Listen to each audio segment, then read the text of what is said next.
सोनीपतच्या एका शांत गावात राहणाऱ्या शाहनवाजचा जीवनप्रवास एक क्षणात संपला.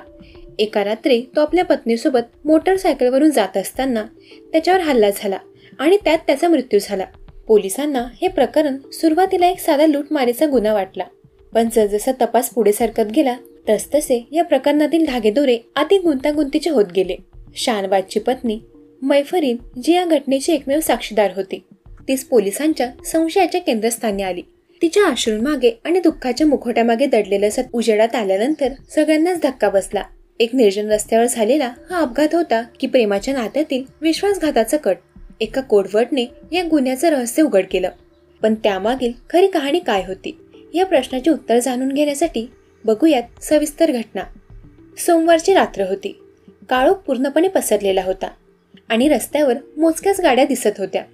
सोनीपतच्या गणोर गावात राहणारा फर्निचर कारागीर शाहनवाज आपली 28 वर्षीय पत्नी मैफरीनसोबत दुचाकीवरून प्रवास करत होता. त्यांचा प्रवास उत्तर प्रदेशातील केराना येथून शामलीच्या खुरगान गावाकडे सुरू होता. सोबत होते ₹1,25,000 जे त्यांनी नुकतेच घेतले होते. मैफरीनने तिच्या पिशवीत पैसे जपून ठेवले होते. शाहनवाज बाईक चालवत होता आणि मैफरीन पाठीमागे बसून होती. रस्त्याच्या दोन्ही बाजूंना घनदाट शेतं होती. मधूनच मैफरीनने आपला फोन बाहेर काढला आणि चोरून काहीतरी टाईप केलं. काही मिनिटांनी तिने पुन्हा फोन घेतला आणि कानाला लावला. जणू काही ती गाणी ऐकत आहे, पण प्रत्यक्षात ती बोलत होती. तिच्या डोळ्यात एक वेगळीच चमक होती जी शाहनवाजला दिसली नाही. जवळजवळ 40 मिनिटांचा प्रवास झाल्यानंतर ते एका निर्जन रस्त्यावर पोहोचले. अचानक त्यांना मागून एक गाडी वेगाने येताना दिसली. गाडीतील लोकांनी त्यांना हात दाखवून थांबण्याचा इशारा केला. शाहनवाजने थोडी धास्ती घेतली, पण मैफरीनने त्याला थांबण्यास सांगितले. थांबा, कदाचित त्यांना मदतीची गरज असेल, असं ती म्हणाली. गाडी थांबताच त्यातून 3 जण उतरले. त्यांनी शाहनवाजला अडवले. तुम्ही कुठे जात आहात असे विचारून त्यांनी लगेच पैशांची मागणी केली. शाहनवाजने विरोध केला. तो त्याच्या पत्नीचे आणि पैशांचे रक्षण करण्याचा प्रयत्न करत होता. त्यातून बाचाबाची सुरू झाली आणि एका क्षणात एका हल्लेखोराने शाहनवाजच्या पोटावर चाकूने वार केला. शाहनवाज वेदनेने ओरडला. मैफरीन मोठ्याने रडू लागली. हल्लेखोरांनी लगेच दुचाकीवरून पळ काढला. मैफरीनने जखमी शाहनवाजला जवळच्या रुग्णालयात नेले, पण तोपर्यंत खूप उशीर झाला होता. डॉक्टरांनी त्याला मृत घोषित केले. मैफरीनने पोलिसांना सांगितले की काही लुटारूंनी त्यांच्यावर हल्ला केला आणि तिच्या पतीची हत्या केली. ती रुग्णालयात खूप रडत होती आणि बेशुद्ध होण्याचं नाटकही करत होती, पण तिचे हे वागणे पोलिसांना संशयास्पद वाटले. पोलिसांनी तपास सुरू ठेवला. त्यांनी मैफरीनला तिच्या जबाबासाठी बोलावले, पण ती सतत रडण्याचं नाटक करत राहिली. पोलिसांना तिचे हे वागणे नाटक वाटले. त्यांनी तिचा मोबाईलचा कॉल डेटा तपासला. गेल्या 6 महिन्यांपासून ती एका विशिष्ट क्रमांकावर सतत बोलत असल्याचे त्यांना आढळून आले. तो नंबर तस्वूर नावाच्या व्यक्तीचा होता, जो मैफरीनचा प्रियकर असल्याचे नंतर उघड झाले. पोलिसांनी तपास आणखी खोलात केला. त्यांना समजले की मैफरीन आणि तस्वूर यांच्यात हत्येच्या रात्री फोनवर बोलणे झाले होते. पोलिसांनी त्यांना कोडवर्डबद्दल विचारले तेव्हा मैफरीनने सुरुवातीला नकार दिला, पण नंतर पोलिसी खाक्या दाखवल्यावर तिने सर्व सत्य सांगितलं.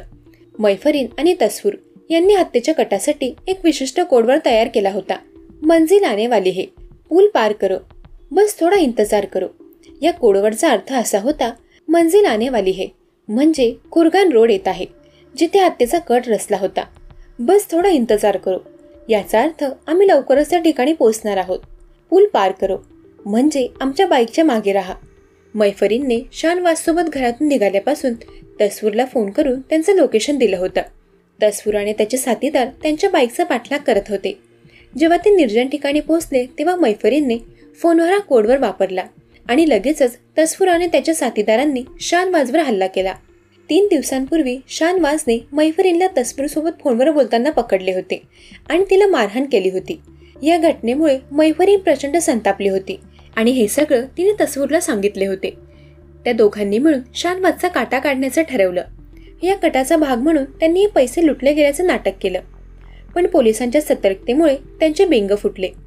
पोलिसांनी मैफरीन आणि तस्वूर या दोघांनाही अटक केली आणि त्यांच्यावर हत्येचा गुन्हा दाखल केला. एका निष्पाप माणसाला त्याच्या पत्नीनेच आपल्या प्रियकरासोबत मिळून कट रचून संपवले होते.